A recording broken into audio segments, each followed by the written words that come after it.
नमस्कार मित्रों, स्वागत है आप सभी का हिंदी की पाठशाला पर। आज के इस वीडियो में हम समझने वाले हैं अयादी संधि के बारे में, जो कि स्वर संधि के 5 प्रकारों में से अंतिम प्रकार है। हमने इससे पूर्व चारों ही प्रकार अपने वीडियोज़ में देखे हैं। आप यदि उनके बारे में विस्तार से जानना चाहें तो चैनल विजिट करके सारे ही वीडियो आप देख सकते हैं। हम यहाँ आज अयादी संधि के बारे में अध्ययन करेंगे। अयादी संधि के अंदर किस प्रकार से स्वरों का मेल होता है, ये हम यहाँ समझने की कोशिश करेंगे। ए और आई के बाद कोई असमान स्वर आए, असमान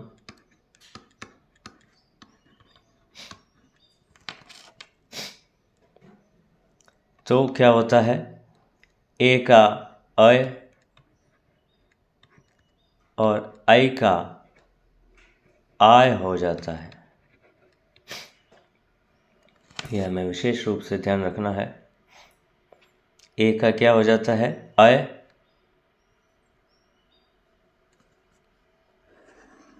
ए अय हो जाता है और आई का आय हो जाता है। इसी प्रकार से ओ और औ के बाद कोई असमान स्वर हो तो ओ का अव और औ का आव हो जाता है।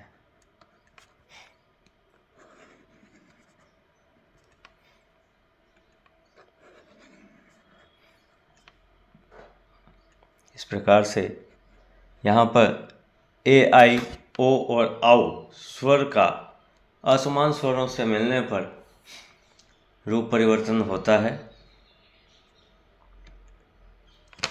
हम कुछ उदाहरण यहाँ लेते हैं। पहचान के लिए हमें शब्द में कहीं न कहीं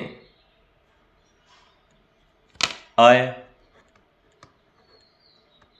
आय, अव और आव की ध्वनि मिलेगी, और वहीं से जब हम टुकड़ा करेंगे तो हमें ये परिस्थितियाँ जो कि हमने ऊपर देखी कि ए, आई के बाद कोई असमान स्वर आता है तो अय और आय हो जाता है, और ओ और औ आता है तो अव और आव हो जाता है। हम यहाँ कुछ उदाहरण से समझने की कोशिश करते हैं। एक उदाहरण यहाँ मैं लेता हूँ, नयन। एक शब्द है नयन। इसका जब हम उच्चारण करते हैं तो न में अ की ध्वनि य और न। हमने यहाँ देखा कि वाक्य में कहीं न कहीं अय, आय, अव, आव आता है। यहाँ क्या आया है हमें पहचानना है। न में से मैं इसका विग्रह करता हूँ और आपको दिखाता हूँ। न में से हमने ध्वनि निकाली तो न हलंत हो गया। न में से ध्वनि निकली अ की, पीछे है य को मैंने आधा कर दिया, इसका मतलब य में से ध्वनि को अलग कर दिया। स्वर था अ और पीछे है न शब्द। ये इसका विग्रह हुआ। अब इस विग्रह में हमारे सामने स्थिति स्पष्ट हो गई है। क्या आया है, कौन सा शब्द आया है, अय। अय आया है तो हमने पूर्व में देखा कि अय किस परिस्थिति से आता है। वाक्य के पूर्व भाग में ए हो और बाद में असमान स्वर हो तो दोनों मिलकर क्या हो जाता है, अय। दोनों मिलकर क्या हो जाता है, अय। अब यहाँ अय आया, इसका मतलब इसके पूर्व के भाग में ए होगा और बाद में असमान स्वर होगा, तो बाद का स्वर तो हमारे सामने है, अ आया है, असमान स्वर है। अब पूर्व का भाग बचा हमारे पास न, तो हम न में ए की मात्रा लगाते हैं। ए से मिलाएंगे तो ए की मात्रा लगेगी, ने प्लस पीछे का छूटा हुआ टुकड़ा। अब हमारी परिस्थिति परिभाषा के अनुरूप हो गई। हमने पहचान कर ली कि ध्वनि शब्द में किसकी आई, अय की। उसके आधार पर हमने विश्लेषण करते हुए मात्रा लगाई ए की। अब हम इसे फिर से यदि विच्छेद करें तो क्या होगा, पूर्व पद में क्या आया है, न प्लस ए प्लस अ प्लस न। हमारी परिभाषा कहती है कि ए और आई के बाद कोई असमान स्वर आता है तो ए का अय हो जाता है, वही होगा विच्छेद भी, न प्लस अय प्लस अन।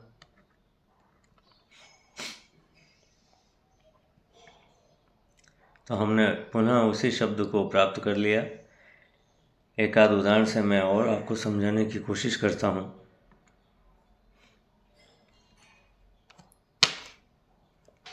एक शब्द है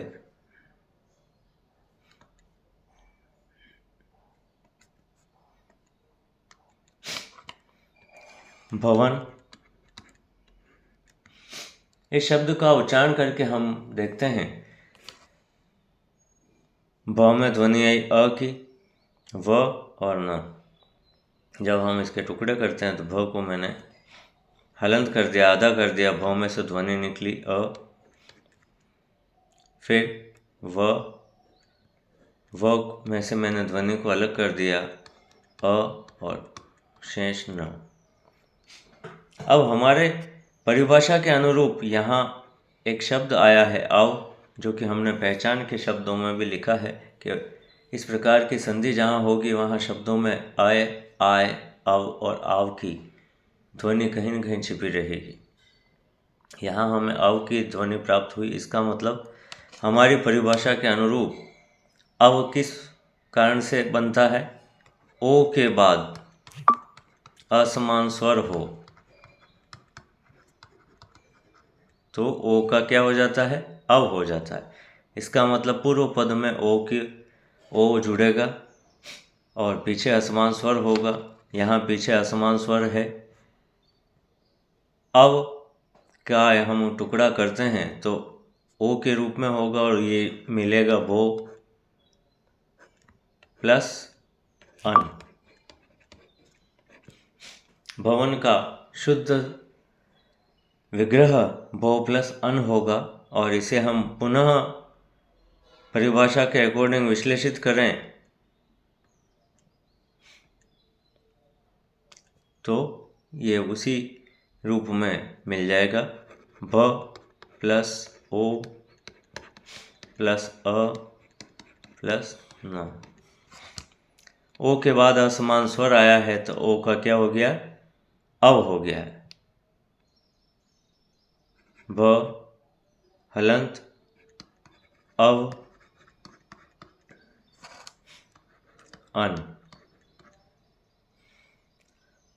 भ में अ मिला, भ पूरा हो गया, यहाँ ऊपर लिख रहा हूँ मैं, भ पूरा हो गया, व हलंत है, व में अ की ध्वनि मिली पीछे वाली, व पूरा हो गया और अंतिम वर्ण हो गया न। इस प्रकार से हमने पुनः उसी शब्द को प्राप्त कर लिया। दो उदाहरण और मैं समझा देता हूँ, उसके बाद हम व्यंजन संधि पर चलेंगे।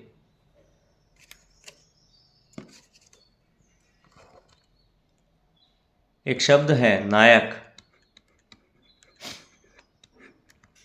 इसमें कौन सी ध्वनि आई है हमें यह पकड़ना होगा। तो यहाँ हम इसको जब उसका उच्चारण करेंगे तो यहाँ हमें समझ में आएगा कि इसमें क्या आया है, आय।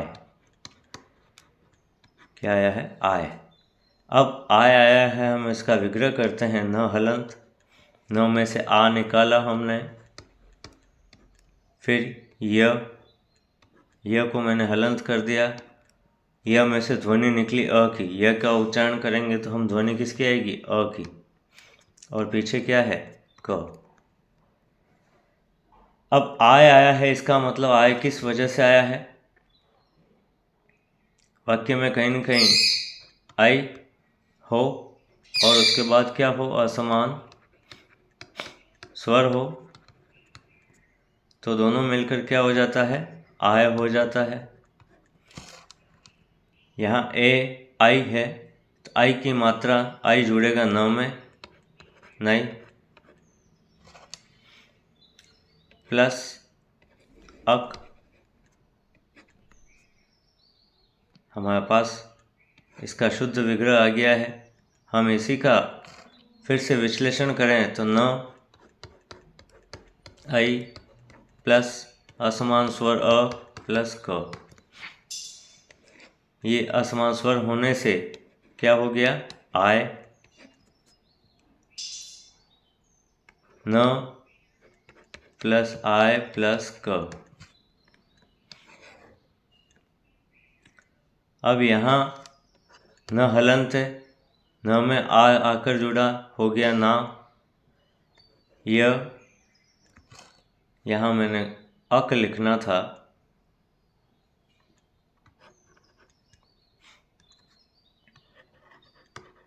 क्योंकि यह से ध्वनि निकली है अ की।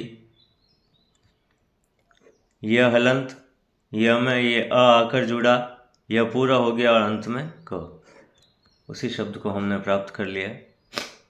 एक अंतिम वर्ण यहाँ हम समझेंगे,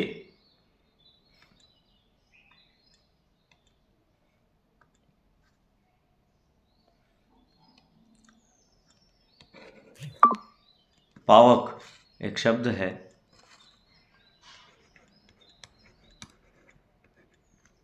पावक, इसमें उच्चारण के आधार पर जो ध्वनि आ रही है वो आव की आ रही है।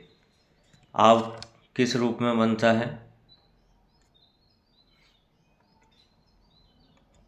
आव कब बनता है, आव के बाद असमान स्वर हो तो उसका क्या हो जाता है, आव हो जाता है। प हलंत, आ, व हलंत, व में से ध्वनि निकली अ की और अंतिम वर्ण क। आव किस वजह से होता है, औ से, औ के बाद असमान स्वर हो, असमान स्वर है अ और पीछे है क, आगे है प हलंत, ये दोनों मिलकर क्या हो जाएंगे, आव।